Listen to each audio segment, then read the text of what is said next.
As we did with last year's Spring Art Talk, we will now be discussing the 2023 official artist of the National Cherry Blossom Festival, Orlando Quevedo.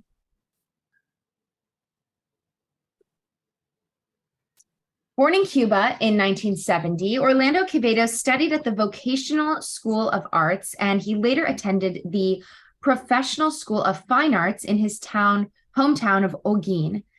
He finished his formal education at the Instituto Superior de Arte in Havana. After graduating, he immigrated to Philadelphia, where he worked as a professor of art appreciation at La Salle University, and he used his talents to paint several murals in the downtown area. While in Philadelphia, Quevedo began to apply more vibrant colors on his canvases, and his oeuvres show his mastery of color and form, inspired by the Baroque era and Surrealism. So the National Cherry Blossom Festival, as I just mentioned, is this annual event held in DC to celebrate the blooming of the cherry blossom trees that were gifted to the US by Japan in 1912.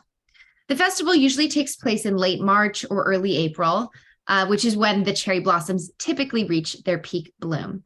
It was announced back in November that Orlando Quevedo would be the artist for this year's festival.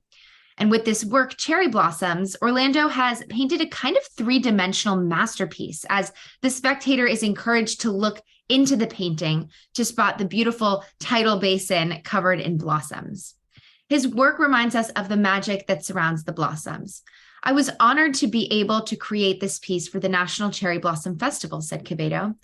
As the 2023 festival official artist, I am proud to be part of this longstanding tradition through my artwork. His work is very unique and actually pretty different from any other artists that we've highlighted in our almost 3 years of art talks. This piece, Holy Jerusalem, is split vertically in two. One side features a shaded hallway filled with color, art, and warmth, and the other side shows kind of a skyline made of gray stone. Here again, we can see his use of the skyline to represent a specific city. Manhattan View has multiple aspects of New York that make this piece symbolic. Empire State Building, Statue of Liberty, you can see American flag, and just that iconic skyline. And a lot of his work depicts a blend of architectural interiors with elements of illusion.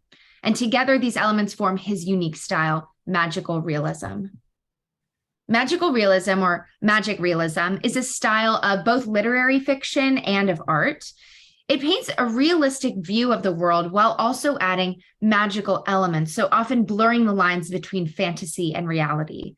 So this Baroque living room looks right out onto the sun setting over the ocean, and the room itself is filled with different styles of art within the piece. So you kind of have a lot going on and different scenarios where in reality, you can have a Baroque living room and you can have the sun setting over the ocean, but they're probably not going to be side by side like he paints here. So that's that element of fantasy.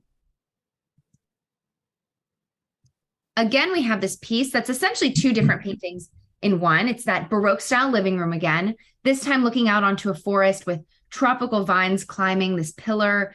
And if we look closer in the painting, we can even see Gustav Klimt's The Kiss on the living room wall, plus a myriad of other modern art pieces.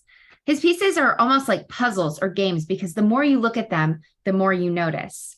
If we look in the bottom right-hand corner as well, we can see that he painted the piece to look as if it's being peeled away and there's something mysterious underneath. You can see a key and it makes you wonder what that key opens up.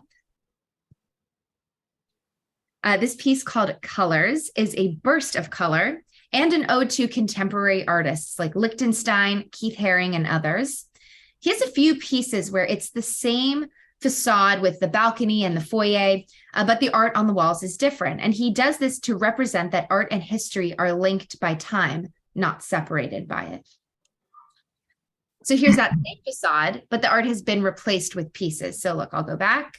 That's the first one, and there's the second one. So same facade, different art. So in this piece, we can see pieces like Adele Bloch Bauer 2 by Klimt, Vermeer's Girl with the Pearl Earring, Warhol, Lichtenstein, and some others.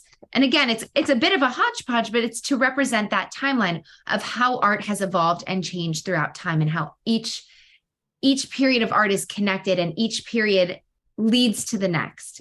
One style of art can't happen with the rest of history before it.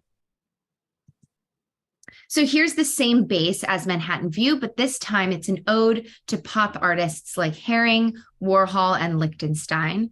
And Quevedo uses a newer process of creating art called dye sublimation. Dye sublimation is the digital printing process that transfers imagery onto materials such as metal, glass, and plastic. So the original image is made into a digital matrix, and from there, the artist has total control of how the colors will appear on the final work of art. So the image is essentially cooked onto the material. And in Quevedo's case, the material is lightweight aluminum plates. So here's a side-by-side comparison of last year's Cherry Blossom Festival artist, Leah Craigie Marshall's event poster, and then Quevedo's poster for this year. We can see they both highlight the cherry blossom trees, but with different styles and techniques. Thanks, everyone. That concludes this week's Art Talk. And now over to AJ. Wow. Thank you so much, Sarah. And Jacques, can you come on up here and show us this really incredible piece of magical realism with the cherry blossom? Beautiful. I really think this is it really is. Yeah. You can see the realism in it, and the idea of tearing back the page to reveal something is really cool. Yep. Yeah. Excellent.